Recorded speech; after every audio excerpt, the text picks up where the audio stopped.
Hello student, how are you? कैसे हो आप सभी? आई होप सो आप सभी अच्छे हो, स्वस्थ हो, मस्त हो और अपनी पढ़ाई सारी अच्छे से कर रहे हो। कुछ दिनों से अपने वीडियो नहीं आ रहे हैं, उसका रीज़न एक ही है कि एग्ज़ाम नज़दीक है। अभी कल EMRS वाले एग्ज़ाम से फ्री हुई हूँ और आगे भी एग्ज़ाम नज़दीक है, आप सबके भी है। तो अच्छे से पढ़िए, मस्त रहिए।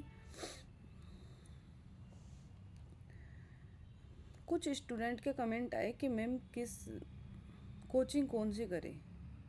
उन्होंने अपने सब्जेक्ट के लिए भी कोचिंग पूछी है कि किस टाइप की, मतलब कौन सी कोचिंग करें, कौन सी कोचिंग बेस्ट है। तो देखिए, मैं किसी कोचिंग का नाम नहीं लूँगी यहाँ पे और ना ही किसी गाइड का लूँगी, क्योंकि सारी कोचिंगें अपने आप में बेस्ट होती है और सारी गाइडें भी बेस्ट होती है। वो सब का अपना अपना पढ़ने का होता है।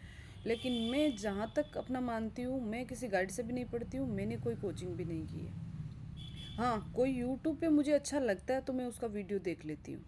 बाकी मैं खुद की सेल्फ स्टडी करती हूँ, वो भी बुक से। गाइड पे भी मैं इतना नहीं करती हूँ, मुझे गाइड भी पढ़ना अच्छा भी नहीं लगता। तो आपको भी मैं एक ही सजेशन करूँगी कि आप जहाँ भी हो, जिस सिटी में भी हो, आप अच्छी ऑथेंटिक बुक लीजिए। अपने सब्जेक्ट की, जीके की, सबकी ऑथेंटिक बुक आती है, जो अपने एनसीईआरटी में, आरबीसी में जो चल रही है वो वाली बुकें लीजिए और उन बुक से अपने शॉर्ट नोट्स तैयार कीजिए और जीके के जो टॉपिक है उनके सबके शॉर्ट नोट्स बना लीजिए। और जो सब्जेक्ट के है, जैसे साइंस का है तो साइंस का अपना लगभग आएगा 9th से 12th तक का पार्ट। तो आप 9th से 12th तक की जो बुक है ना, उनमें से अपने अपने टॉपिक निकाल के और उनके प्रिंट आउट निकाल लीजिए, डाउनलोड की करके उनको और उनके प्रिंट आउट निकलवा लीजिए और फिर उनको एक बाइंडिंग करवा के रख लीजिए। वो आपके पास रहेंगे तो फिर आप उनमें से अपने शॉर्ट नोट्स बना लोगे। ये सबसे अच्छा और सबसे सटीक तरीका है तैयारी करने का। कम मैटर में ज़्यादा क्वेश्चन आप अच्छे से कर पाओगे, वो एक ही तरीका है। आपने पेपर देखे हैं, अभी जो आए हुए पेपर भी देखे होंगे, 2025 वाले भी देखे होंगे, 2024 के भी देंगे। जो तैयारी कर रहा है वो सबके पेपर देखता है और देख लो किस आधार पर पेपर बन रहे हैं। तो किस आधार पे तैयारी करनी चाहिए? एक इतनी मोटी गाइड अपन लेंगे। हाँ, गाइड रख लो, आपको जहाँ टॉपिक कुछ नहीं मिले, कोई नई चीज़ मिले तो गाइड रख लो, उसमें से देख लो आप। लेकिन एक इतनी मोटी गाइड रटोगे, उसमें से 5 क्वेश्चन नहीं आते और एक इतनी सी बुक में से 20 क्वेश्चन आ रहे हैं, तो कौन सी को पढ़ना पसंद करोगे? तो जहाँ तक है, आप ऑथेंटिक बुक की पढ़िए। और पॉलिटिक की रही तो पॉलिटिक के जिसके पास वेरेक्ट है, क्योंकि पॉलिटी में वेरेक्ट की भाषा आ रही है पूरी पूरी। अगर जिसके पास भी वेरेक्ट है तो आप वेरेक्ट पढ़िए और नहीं तो ऑथेंटिक साइट से लेके और उनके नोट्स बनाइए। किसी टीचर के भी मिल जाएंगे अच्छे बनाए हुए, तो वहाँ से भी आप देख सकते हो। आसपास कहीं कोचिंग है, आप फ्रेशर स्टूडेंट हो तो आप कोचिंग ज्वाइन कर सकते हो। अगर अच्छा टीचर है, अच्छी कोचिंग है, आपको विश्वास होता है कि भाई यहाँ मेरे को सब अच्छा मिलेगा, जिस उम्मीद से है उतना मिलेगा, तो वहाँ आप ज्वाइन कर सकते हो। लेकिन वो भी एग्ज़ाम के 1 साल पहले। ये नहीं कि 4 महीने एग्ज़ाम के बचे, 6 महीने बचे और आज आप कोचिंग ज्वाइन कर रहे हो, कोई फ़ायदा नहीं मिलेगा।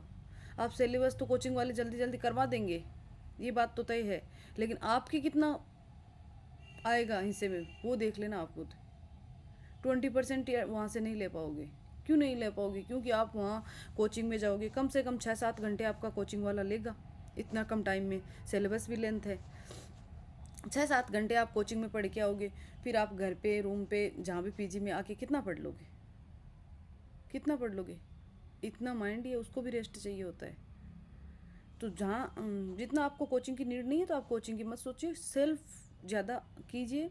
जहाँ भी आपको मतलब ऐसी जगह चूज कीजिए जहाँ किसी प्रकार का डिस्टर्बेंस नहीं हो और वहाँ बैठिए, अपनी बुक लीजिए, प्रॉपर टाइम पढ़िए। 6 घंटे पढ़ना है तो प्रॉपर 6 घंटे उसको दीजिए, 7 घंटे पढ़ना है तो प्रॉपर 7 घंटे दीजिए।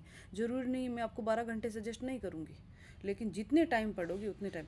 ये नहीं कि एक एक अक्षर पढ़ लिया, एक लाइन पढ़ ली, बीच में रील देख रहे हो, एक पेज पढ़ लिया, बीच में रील देख रहे हो, वो चीज़ नहीं होगी। उसमें टाइम वेस्ट होता है। उसमें कितना भी कर लो, आप 10 घंटे बैठे रहोगे, आप 10 घंटे में आप 1-2 पेज का मैटर नहीं याद कर पाओगे। वो बहुत लॉस वाला काम होता है, उसमें माइंड भी आपका उस टाइप का ही हो जाएगा फिर। इसलिए जितना पढ़िए प्रॉपर पढ़िए, 4 घंटे 6 घंटे जितना भी आपको टाइम मिले, एकदम पूरा ध्यान अपना पढ़ाई पे, उस टाइम जिस टॉपिक को पढ़ रहे हो ना उस टाइम ये होना चाहिए कि मैं उसके अंदर पूरा अंदर तक जाना, कि बाहर वाली कोई बात दिमाग में नहीं रहे किसी प्रकार की। क्लास लो तो पूरा प्रॉपर उस क्लास को लो। लेकिन ऑनलाइन क्लास या फिर ऑनलाइन मतलब पढ़ाई, कोचिंग, इन सब का मैं कम से कम का बोलूँगी, जितना आपको है उतना आप बुक से कीजिए। हाँ, जहाँ भी बैठे हो, लाइब्रेरी, कोचिंग, मतलब क्लास में, रूम में, जहाँ भी, तो आपको ऐसे लग रहा है ना कि अब मैं थोड़ा सा ऑनलाइन क्लास ले लेता हूँ, तो आप एक आधे घंटे की, हाईएस्ट 2 घंटे की क्लास ले लो, उससे ज़्यादा मत लो। उसमें आपका सबसे अच्छा रहेगा, आप सबसे अच्छा कर भी पाओगे। बुक, जहाँ भी जो भी टॉपिक है वो बुक पढ़ना। जीके की एक दो बुक मैं आपको सजेस्ट करूँगी, आरपीएससी की है, और उनके आप बुक मिले तो बुक ले लेना, नहीं तो प्रिंट आउट निकलवा लेना बस। और अपनी पढ़ाई अच्छे से कीजिए, बाकी देखिए, मेहनत कीजिए, किस्मत साथ दी तो सब कुछ अच्छा होगा। अगर मेहनत और किस्मत दोनों काम आती है, अगर किस्मत साथ दी नहीं दी तो क्या है ना, वो कहते हैं ना कि कुछ तो सीखेंगे ही, व्यर्थ कुछ नहीं जाएगा। तो वो चीज़ें हैं, करते रहिए कंटिन्यू, एक ना एक दिन सक्सेस ज़रूर मिलती है। Thank you so much.